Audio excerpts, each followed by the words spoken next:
What's happening, hardscapers? Today we're going to be talking about open graded base and our use cases in terms of applications. Let's get into this. Now, open graded base, or sometimes called hybrid base, is the use of open graded aggregates in your base material.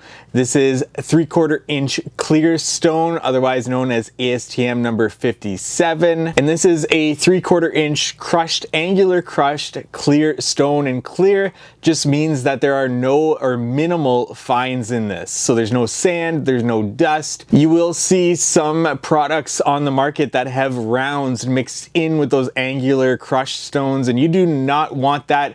That's typically used for things like window wells, but you want the real just 3/4 inch angular crushed, and that makes up the base material. And then you have HPB, or 1/4 inch or 3/8 inch angular crushed stone as well. And once again, that is clear or open. There's no fines or dust in that. And that would be your bedding layer within your project there. And the bedding layer being the layer that you'll be laying your pavers on top of. So you'll be screeding that level or with a slope away from a foundation and laying the pavers on top of that. Now, it's important to note, at least for me personally, open graded base doesn't apply to everything that we are doing, but I do prefer to use open graded base where applicable. It's a really great solution, especially in the north where we're in Toronto. We get serious freeze-thaw cycles throughout the winter, and with open graded base, you leave voids in your base to allow for that water to be able to expand and be able to freeze into. So that's where having open graded base reduces the effects of those freeze-thaw cycles that we experience here. Additionally, that void space just allows water to go right through the system all the way down to your subsoil,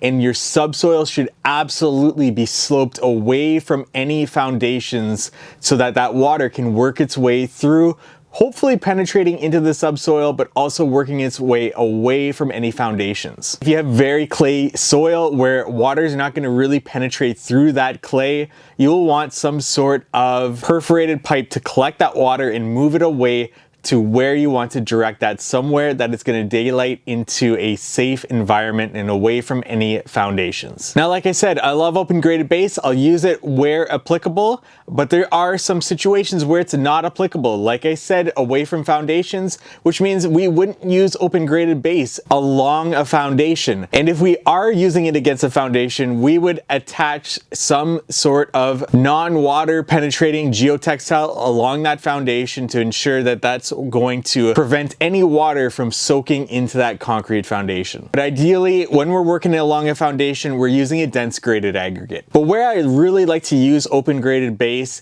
is in a raised patio situation. So in that case, we'd be building an exterior retaining wall structure and then paving everything in the inside. So our retaining wall structure would be built on open graded base, as well as the interior where the pavers are being laid, that would be built with open graded base. That allows the water to work its way through that system and hopefully in some sort of perforated pipe, collect it and move it out of that raised patio area. Because just by the definition of a raised patio, it's higher. So we know that we will have a area to drain that water out to, so that water doesn't collect in our base. That is my favorite application for open graded base. Another application would be a swimming pool surround, but once again, you need to be really careful with that water. You need to ensure that you're sloped away from the foundation as well as away from that swimming pool, and hopefully have a way to collect that. Because if you have a liner swimming pool, that could start to bubble if water sits under the swimming pool, or if you have a shell swimming pool, it could start to float if water works its way underneath that. Another application for me would be a retaining wall. Ideally, I build retaining walls on open graded base, but you do absolutely need a way to get that water out of that retaining wall, especially in the drainage area in behind the wall. If you want to know how we build our retaining walls, we do have videos on that available in our library. So if you just go to our channel and search retaining wall,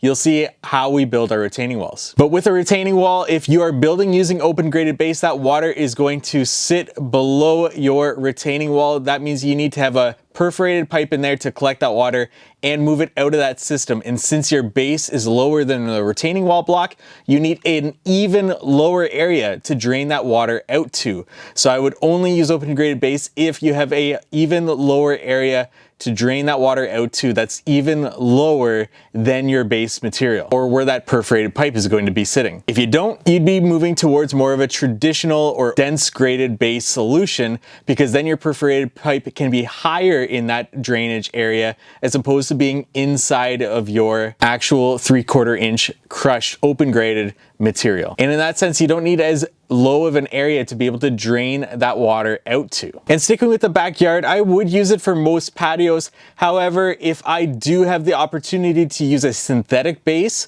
so a patio being built on grade, on the existing grade, I would opt for a synthetic base if possible, because that's going to save me a lot of labor, and just laying on top of synthetic base is so much easier. Where I'm from, we have a lot of tight access situations, so we will typically opt for that synthetic base wherever possible. Just because we can't get a machine in the backyard, so that means we have got a lot of labor in these projects, so synthetic base helps us reduce that labor. And then finally, the front of the yard, front walkways. When we are doing front walkways, we're typically tying them into some sort of asphalt driveway or some existing driveway. So in that case, we typically opt for dense graded aggregate base, just because the driveways are typically made using the same material, so we just want to tie that into it. Now, if our front walkway is a raised front walkway with steps leading up to a front porch, then we might opt for a open graded base, because when it's raised, it's just like a raised patio, so we have a lower area to always drain out to. And then finally, getting into an actual driveway application, I would use an open graded base for a driveway application, as long as I'm using a paver that has a wide enough joint for that HPB or 1/4 inch crushed bedding material to work its way into when we compact those pavers and consolidate them into our bedding layer. The big argument with open graded base is that you don't get that same interlock that you would get with a concrete sand bedding layer that really works its way up into the joints when you compact your pavers into it. And so when using a 1/4 inch bedding layer or a 3/8 inch chip HPB bedding layer, you don't get that same movement working its way up into the pavers. Personally, I don't find that being an issue as long as you have a wide enough joint in between your pavers for that 1/4 inch to work its way up into, and then for that jointing compound to meet and bleed into that open graded material to kind of get that interlock there. I've done more than enough lift and relays in my time to know that when I lift pavers that were on top of some sort of HPB or clean material,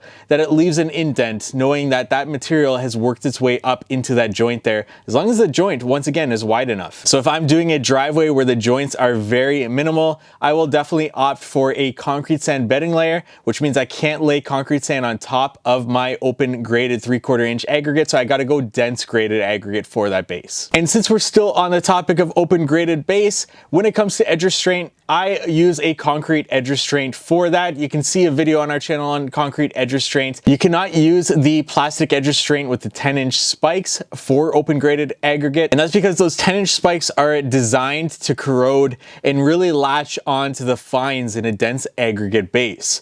Without those fines in an open graded base, those spikes will work their way up and heave that plastic edge restraint. And anyways, we're mostly moving over to a concrete edge restraint because of this exact reason. So concrete edge restraint on top of an open graded base. And when it comes to a jointing compound, we still do like using polymeric sand, but we will opt for, wherever possible, a semi-permeable jointing compound. This is water installed, so you wet down all the pavers and then you pour out the mix and you make sure to wet it, and then you squeegee it around and make sure you're getting into all the joints. You do need a little bit wider of a joint for this material, but it is definitely an awesome material to use, and you don't get the same amount of callbacks that you would get with polymeric sand. Now, when the conditions are right outside and polymeric sand is followed step by step to the T, it is a great product, but everything needs to line up and be in place for that to happen. This semi-permeable jointing compound mixed in with the